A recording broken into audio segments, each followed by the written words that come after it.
Hi friends, आजची recipe खूप simple आहे. त्यासाठी आलं, लसूण, मिरची आणि कोथिंबीर या सगळ्याला थोडंसं पाणी टाकून ग्राइंड करायचं.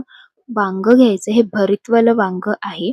त्याला वॉश केलेलं आहे, वरचा भाग काढलेला आहे. त्यानंतर असं आपण पीसेस कट करून घेऊयात. वाटलेल्या या मसाल्यामध्ये चवीनुसार मीठ, घरचं लाल तिखट, हळदी पावडर, गरम मसाला पावडर, आमचूर पावडर, चाट मसाला, धन पावडर आणि लिंबू हे सगळं घालून चांगलं मिक्स करायचं आहे. हे व्यवस्थित मिक्स झालं की वांग्याचे जे पीसेस कट केलेले आहेत ते ह्याच्यामध्ये चांगलं आपल्याला कोट करायचं आहे. इथे पाहू शकता सगळी वांग्याची काप आपण कोट केलेली आहेत.